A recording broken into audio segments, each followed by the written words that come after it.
কেউ এই শহরকে বলে পাপের শহর, কেউ বলে মৌজার মাস্তির শহর।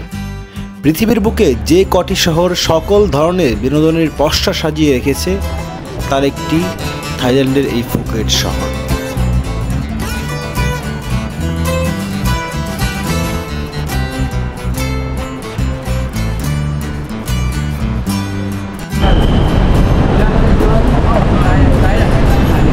সুবর্ণভূমি এয়ারপোর্ট থেকে বের হয়ে আমরা এখন ব্যাংককের উদ্দেশ্যে ব্যাংকক বাস স্টপের উদ্দেশ্যে রওনা দেব। আমার সফর সঙ্গী বাবু ভাই কার ঠিক করছেন, দর কষাকষি করছেন। যদিও এখানে দর কষাকষি করে লাভ নেই, ওদের ভাষা আমরা খুব একটা বুঝতে পারি না, বিপদে পড়তে হচ্ছে। কত বলে ভাই? ওরা বলছে 3.5, আমি বলছি 3। চলেন যে হ্যাঁ, প্রায় ঘন্টাখানেক পাগলের মতো ঘোরাঘুরি করে বাবুর উপর অক্লান্ত পরিশ্রম করেছে। বাবু যদিও থাই ভাষাটা বুঝে না, তাই কীভাবে যেন ম্যানেজ ট্যানেজ করে অবশেষে একটা কার পেয়েছি।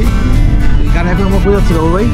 যাচ্ছিল Bangkok bus stand, bus terminal south. ওখান থেকে আমরা কই যাবো? ওখান থেকে ফুকেট যাবো। ও আচ্ছা, আমরা এই যে ব্যাংকক এই বাস স্টপে যাব, ওখান থেকে বাসে করে আমরা আজকে রাতেই ফুকেট যাব। ফুকেটের দূরত্ব কতটুকু? আমাদের ঢাকা টু কক্সবাজারের মতো আর কি। আমরা এয়ারে যাব না, বাসে যাব। দেখি আসলে বাসে জার্নিটা কেমন লাগে এখান থেকে। তো এই বাস স্টপে যাওয়ার আগ পর্যন্ত আমরা এই ব্যাংকক শহরটাকে একটু দেখি ক্যামেরার চোখে কেমন লাগে।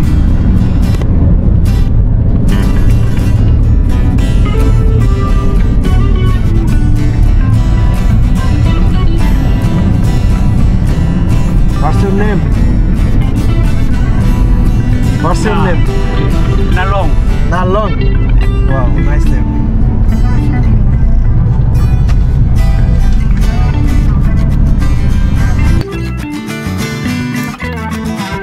ঢাকা থেকে মাত্র 2.5 ঘন্টায় ব্যাংককের সুবর্ণভূমি এয়ারপোর্টে পৌঁছানোর পর আমাদের এবারের লক্ষ্য ফুকেট, যেখানে রয়েছে পাতং বিচ, ফিফি আইল্যান্ড ও জেমস বন্ড আইল্যান্ড সহ আরও নান্দনিক আইসল্যান্ড। আমরা আজ সেই ফুকেট শহরেই রওনা হচ্ছি।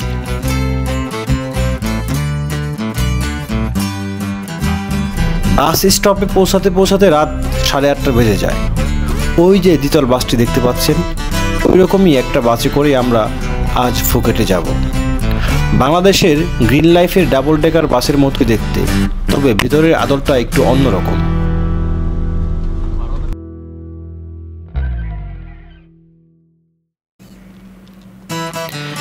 এখান থেকে রাত 9টার দিকে আমরা বাসে উঠলে ফুকেটের বাস স্টপেজে গিয়ে নামবো সকাল 8টার দিকে। সারা রাত জার্নি করতে হবে আমাদের। বাসে আমাদের একজনকে 600 বাত দিয়ে টিকিট কাটতে হয়েছে, বাংলাদেশি টাকায় প্রায় 1800 টাকার মতো। কেমন লাগতেছে ভাই এই যে বাস জার্নি? ঠেলাটা বের হবে, সারা রাত জার্নি হবে। ঢাকার বাস আর এই যে ব্যাংককের বাসের পার্থক্য নেই। বুঝতে পারছি না, কিন্তু ভালো বাস আরো বিকাল অনেক পার্থক্য, আমার কাছে অনেক পার্থক্য খোলা লাগছে। এখানে বাসগুলো হয়তো জ্ঞান জানা ধরে রাখলে একটা ক্লোজ শটটা ভালো হয়। ক্যাপটা লাগবে, বাজে লাগছে না। বাস কিছু খাবারও দিয়েছে, রাতের খাবার।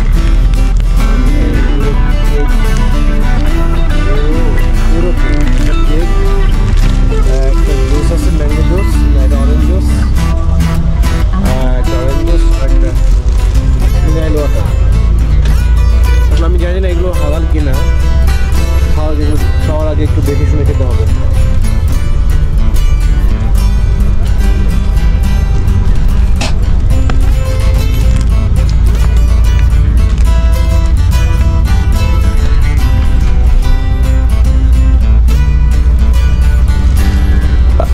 বাস সাই সাই করে এগিয়ে যাচ্ছে। আমরা ঢুলু ঢুলু চোখে জানালা দিয়ে আশপাশটা দেখছি। কয়েক ঘন্টা চলার পরই বেরোতে দিল বাস।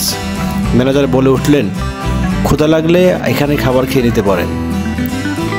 এই ঘোষণা দেওয়া মাত্রই বাসের অন্য যাত্রীরা হুড়মুড় করে নেমে পড়লেন। নামলাম আমরাও। রাস্তার পাশেই বিশাল সব, তাতে রেস্টুরেন্ট সহ সবই রয়েছে।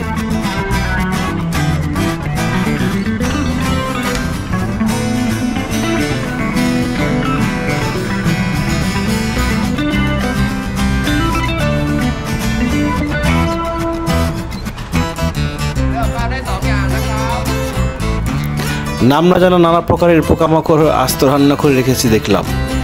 রয়েছে সাপ কিংবা শূকরও, তাই দেখেই খেতে দৌড়ে পালালো। বুঝতেই পারলাম এখানে আমাদের খাওয়া হবে না, তাই অগত্যায় কিছু ফল ফ্রুটস কিনে আমরা বাসে উঠে পড়লাম।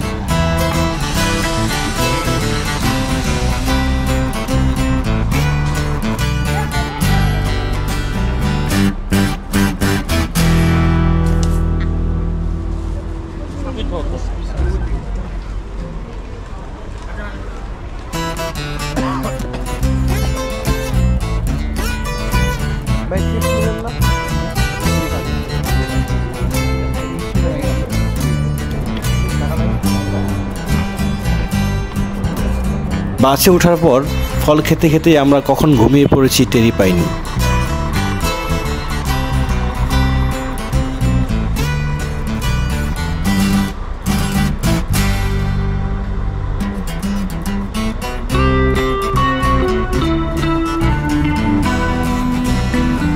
ঘুম থেকে উঠে দেখি সকাল হয়ে গেছে, আশপাশে সবুজ আর সবুজ। ভাবলাম হয়তো ফুকেটে এসে পড়েছি। ম্যানেজারকে জিজ্ঞেস করতেই উনি জানালেন আরও 2 ঘন্টা লাগবে আমাদের ফুকেট শহরে পৌঁছাতে।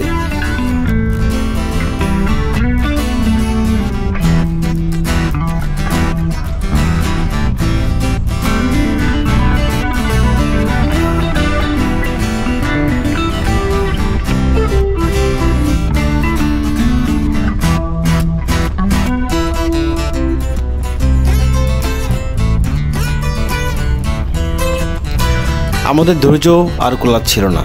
সারা রাত জার্নি করে আমি আর বাবু উভয়ই বেশ ক্লান্ত। কখন তীরে তরি ভিড়বে সে অপেক্ষাতেই আমরা আকুল হয়ে বসে থাকলাম। একটা কথা জানিয়ে রাখি, ব্যাংকক থেকে বাসে ওঠার পর থেকে পুরো রাস্তা একই গতিতে গাড়ি চালাতে দেখেছি আমাদের ড্রাইভারকে। একবারের জন্য হর্ন বাজাতে হয়নি তার, এমনকি পুরো রাস্তায় কোনো হর্নের শব্দ আমরা শুনতে পাইনি। প্রায় 12 ঘন্টা জার্নির পর আমরা এসে পৌঁছাই ফুকেট যাওয়ার বাস স্টপেজে। এখান থেকে আমাদের ট্যাক্সিতে করে ফুকেটে যেতে হবে। সেখানে পৌঁছাতে আরও 2 ঘন্টার পথ। বিপত্তিটা বাঁধল ট্যাক্সির সন্ধান করতে গিয়ে।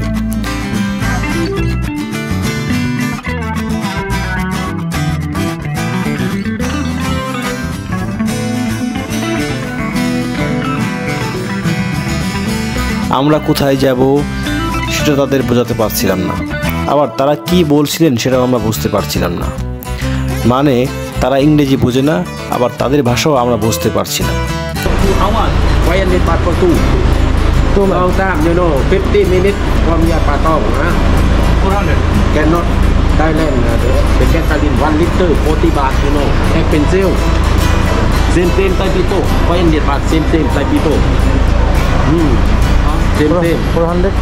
No, cannot cook. Same Thai people you look. Not charge. For 2% not charge 1 car. Yeah. Why need baht same? Compromise. Cannot discount. Cannot. Long time. Thế rồi ha, bye bye. Why need baht? Go now, okay. Why need baht? Why need? 4 and 5. Cannot. Same Thai people. Phải chịu không à? Bye bye thế rồi ha. Okay. I did call for you. Driver. Yes, go. 4 and 5. Yes. আমরা Bangkok থেকে হলো Phuket bus terminal 2-তে আসছি। এখান থেকে আমরা যাব হলো গিয়ে আপনার পাটং হলো এখান থেকে অনলি ট্যাক্সি যায়, অন্য কোনো মাধ্যম যায় না। ট্যাক্সি ভাড়া করছি 450 বাস। হোটেলের সাথে ড্রাইভার কথা বলতেছে, ড্রেসটা বুঝে নিচ্ছে। ওরা ইংলিশ একদমই বুঝে না, এখানে অন্তত বুঝতেছে না, অন্য জায়গায় হয়তো বুঝে। তো অ্যাড্রেস যেটা আমরা দিচ্ছি ওরা স্ক্যান করে ওদের ট্রান্সলেট করে দেন নিচ্ছে। মুখের কারণে ধরলে তো আমার আপনি তো অনেক জায়গায় ট্যাক্সি ক্যাব খুঁজলেন, বাস খুঁজলেন। হ্যাঁ, একটু দূরে রাখেন, শর্ট আমি ডিরেক্ট আপনার আমি আপনার শুধু ক্ষমাটা নেব, ক্ষমাটা খারাপ দেখা যায় না বিয়ে হয়ে যাবে না, এমনি হয় না। বাস খুঁজছি এবং সেটা হচ্ছে যে দেখা দিল যে বাস গিয়ে দেখি যে ওটা ব্যাংককে, আবার ব্যাংককে যেত।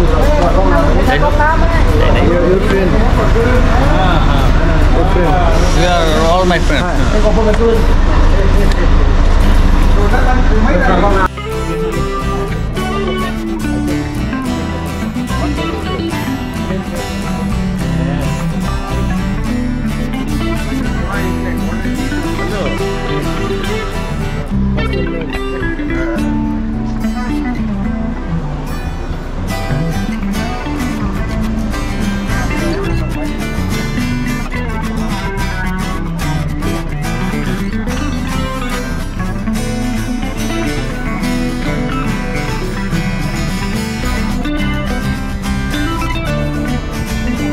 অবশেষে হাতের ইশারা এবং ভাঙা ভাঙা ইংরেজিতে আমরা বোঝাতে সক্ষম হলাম যে আমরা ফুকেট শহরে যাব।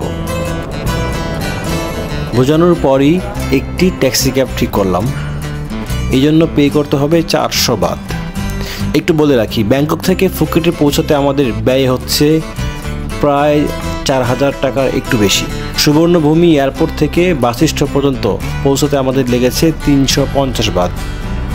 সেখান থেকে বাসে করে 600 বাত লেগেছে আমাদের ফুকেট বাস স্টপেজে আসতে, এবং ফুকেট বাস স্টপেজ থেকে ফুকেট শহরে পৌঁছাতে আমাদের লাগবে আরও 400 বাত। মোট 4000 টাকার একটু বেশি।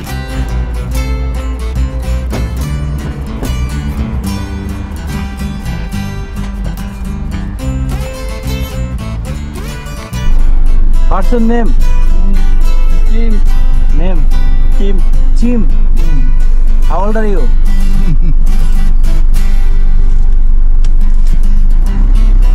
Okay, thank you. Go. Thank you. Nice place. Your country. Money exchange. Dollar exchange.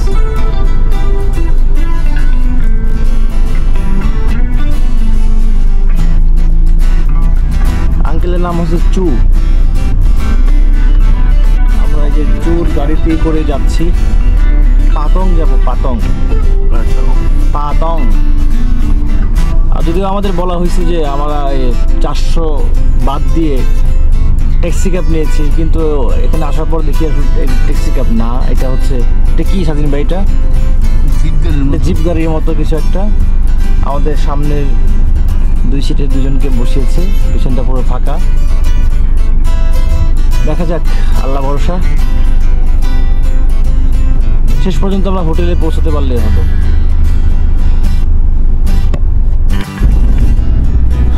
অবশেষে জার্নি স্টার্ট হলো আমাদের পাতং এর উদ্দেশ্যে। আমরা এই যে এটা ফুকেট না ভাই, আমরা এই ফুকেটে বাস টার্মিনাল 2-তে নেমে টানা 12 ঘন্টার জার্নি, প্রায় জার্নি শেষে আমরা এখানে প্রায় ঘন্টাখানেক রেস্ট নিয়েছি। এখানে বাস স্টপটা বেশ সুন্দর, মানে খুবই সুন্দর, মানে আমরা মুগ্ধ হয়ে গেছি। কারণ বাস স্ট্যান্ডের মধ্যে মানে একজন যাত্রীর সব ফ্যাসিলিটি এখানে পাওয়া যায়। এবং মামুন একটা বান্ধবী পেয়েছে, এখানে কথা বলেছে, কথা বলেছি বলতে একটা আরেও ফেলেছে আমার একটা বান্ধবীর সাথে কথা হয়েছে, মানে প্রায় বন্ধুত্ব হবে ভাব। ওই সময় সে তার গাড়ি এসে তাকে নিয়ে গেল, আমি আর তাকে পেলাম না। খুব ফ্রেন্ডলি ছিল, আমরা একসাথে স্মোকিং করলাম। ওইটা শেষ করার পর আমরা এই যে বাবু অলরেডি এখানকার ভাষা বুঝে ফেলেছে, ট্যাক্সি ক্যাব ভাড়া করেছে। কিন্তু ট্যাক্সি ক্যাব আসলে ট্যাক্সি ক্যাব না, ভুলভাল ইংলিশ বললে যে ভুলভাল বাংলা বললে যা হয় আর কি, ওই ভুলভাল বলেছে। আমার ট্যাক্সি ক্যাব থেকে একটা জিপ হয়ে গেছে। যাই হোক, ট্যাক্সি করে আমরা যখন ফুকেটে যাচ্ছি, চলতি পথে ফুকেটের যে দৃশ্যগুলো গুগল ও ইউটিউবে সার্চ করে আমরা দেখে এসেছি, সেগুলো চোখে পড়তে লাগলো। ভেতরে তখন প্রশান্তির অন্যরকম এক আমেজ। কিছুক্ষণ পরই এতদিন ক্যালেন্ডারে দেখা জেমস বন্ড ও ফিফি আইল্যান্ডের শহরে যাচ্ছি। অদ্ভুত এক ভালো লাগা আমাদের ছুঁয়ে যাচ্ছিল তখন।